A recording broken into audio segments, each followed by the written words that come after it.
We all want to be happy, but as with most things in life, we need a plan in our pursuit of happiness. We need a financial plan to get us from where we are to where we want to be. That's really what goals are, a plan to get what you want.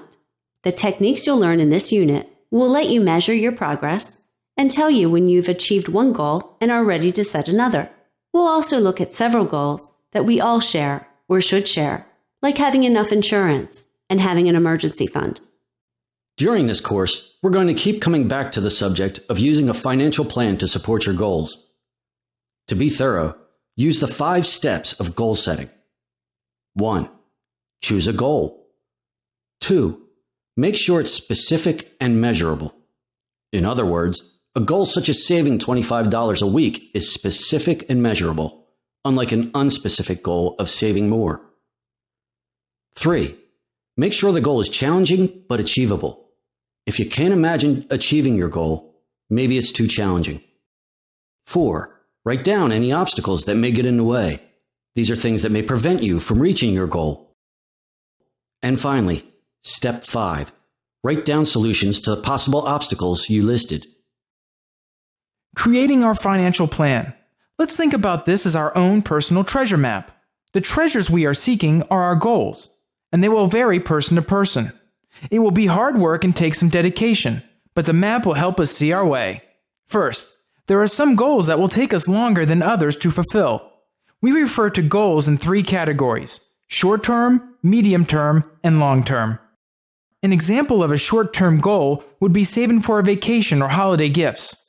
In other words, goals that take a shorter amount of time, a year or less. An example of a long-term goal would be saving for retirement or a young child's college education. Medium-term goals would fit somewhere in the middle. So can anyone tell me what goals we all have in common? Retirement savings. Yes, that's an important goal that we all need to put on our list. Does anyone disagree that we all need to have money set aside for the years we will no longer be working?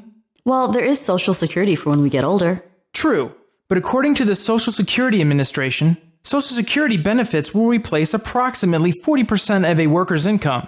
And since most financial advisors suggest you will need at least 70% of your income for a comfortable retirement, there will be a gap that needs to be filled with personal investments or a company pension. Can you think of any other types of savings that all of us should have?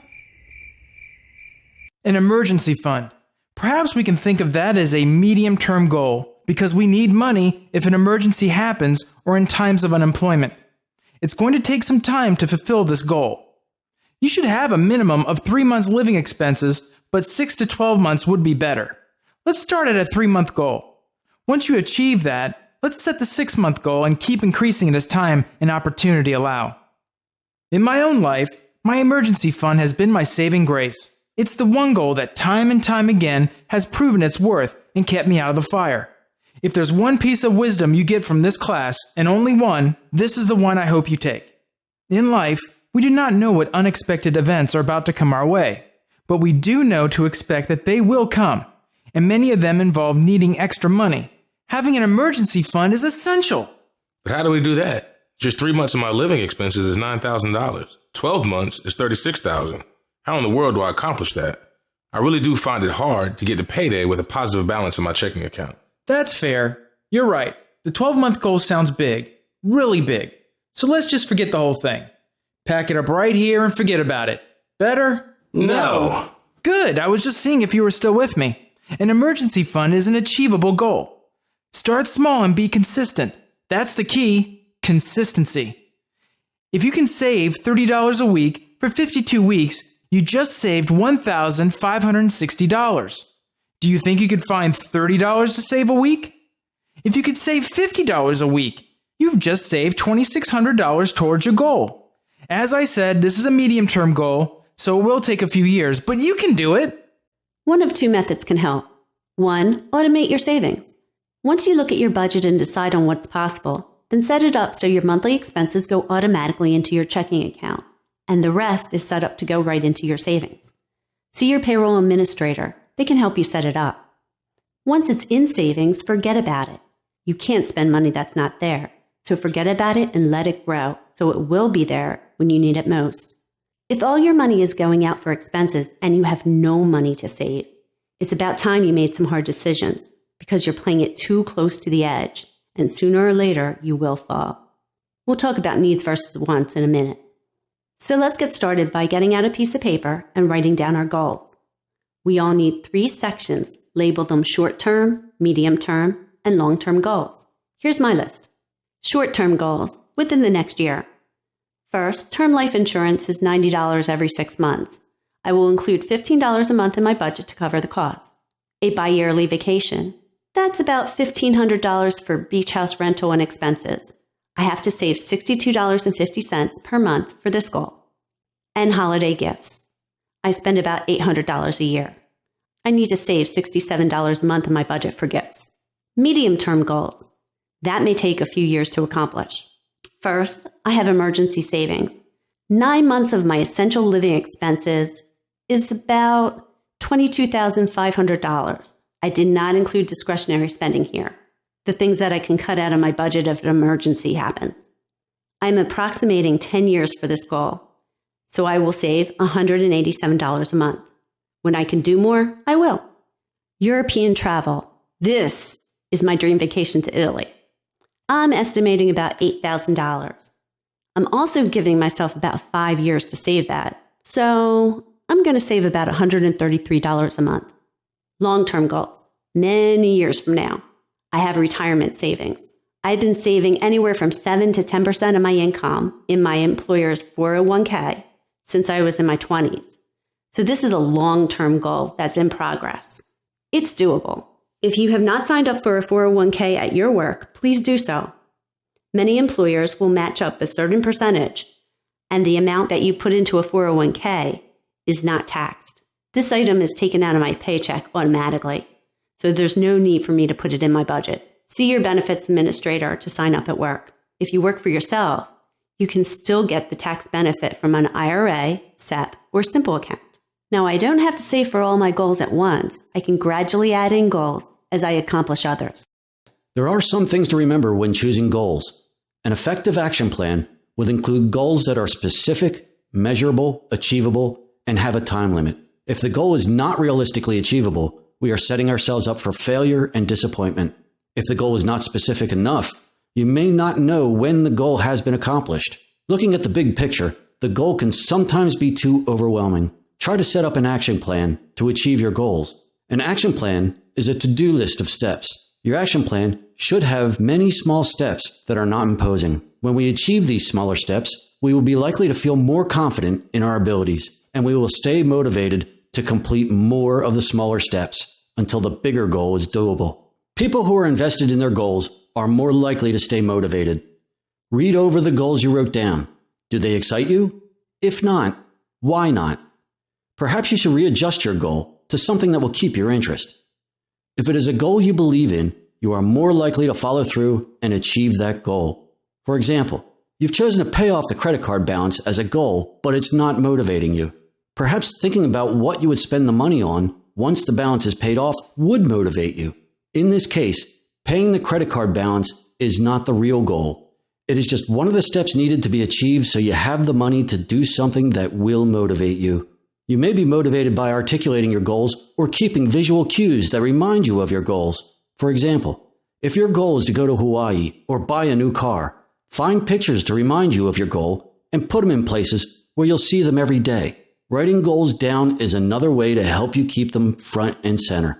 Okay, now that we know our goals, it's time to put our daily expenses down on paper to come up with a day-to-day, month-by-month plan to spend our money. We need to make sure that our spending plan or budget is constructed in a way that our needs and goals are accounted for in the plan. Before we start to put in the numbers that'll make up our monthly budget, let's remember to consider needs versus wants. Because when push comes to shove, we may find that while we want many things, we may not need that much. And then the big decisions come into play. Do you buy what you want at the moment or work towards your goals? We each need to make these decisions daily, but working on the spending plan and then spending according to your plan is going to work. Really, it will. Here's an example of a couple working effectively on their goal of a new car. Thanks for being here, guys. No problem. Sure. You've agreed to talk about your goal of getting a vehicle to replace the one you have now. I'm going to ask you some questions to see if you followed the 5 steps for successful goal setting, to see if you've really set to get. First, do you want to buy or lease? Well, we want to buy because at the end of the lease, you don't have anything. I agree. Buying is usually best. Now, are you looking at a new or pre-owned vehicle? Well, we want a used car, but one that's not too old and one with a warranty. We found one that's only 2 years old with only 30,000 miles on it. Great. You've done your homework. Do you plan to pay cash or do you plan to finance the car on credit? And how soon do you need this car? Well, we'd rather not have a car payment, but we don't have the money to pay cash. And we really need the car now. If our car breaks down on the way to work one more time, I might lose my job. Wow. Do you know how much car payment you can afford? If we cut back to basic cable and reduce getting takeout food and pizza, we can save about $120 a month. And if we both pack our lunches every day, we can save another $200 a month. Don't forget about the repairs. Oh, yeah. Looking at what we've spent and continue to spend on repairs to our current car, we can save another $90 a month. And that's not even counting any savings on gas. So with all that considered, we could save $410 a month from our current budget. So we can swing a car payment of $400. Wow. Good work. Have you considered any obstacles? Yeah, we have. We know we're usually short on times in the morning, so we need to pack our lunches the night before. If we don't, we end up spending money on lunch. And at the end of the day, when we're tired, is when we're more likely to order pizza or get takeout food. But we're committed to getting this car and making it work. So we're taking turns each night packing lunches. We also bought a slow cooker that we can set up at night. In the morning, we just plug it in so dinner's ready when we get home. Tom, Donna, you've really thought this through. You needed a new car and you made it your goal. We can all learn from the way you followed the 5 steps for effective goal setting. You identified your goal, you made sure it was specific and measurable by making all the decisions about what car you wanted and how you paid for it. Goals do tend to fail if they're not specific and measurable. Just saying, I want to save more money is neither. You need to say how much money you want to save and over what period of time. I've always said I wanted to save more money. But yeah, you're right. I should say something like, I want to save $1,000 by the end of the year. Exactly. That's both specific and measurable. The next step in reaching a goal is to be sure that it's achievable and challenging. Not too easy, but not too hard. Finding that balance can be tricky. You both know it won't be easy, but you've committed to the changes you'll need to make to afford the car payments. How can you tell if your goal is too challenging? Great question. If you can't even imagine yourself making the changes necessary to achieve your goal, then it's probably too challenging. And that leads into step 4, where we anticipate obstacles. Tom and Donna, you identified some of those obstacles already, and you found some solutions to get around them. I think you guys are well on your way to getting that car. This has been a terrific example of how goal setting really works.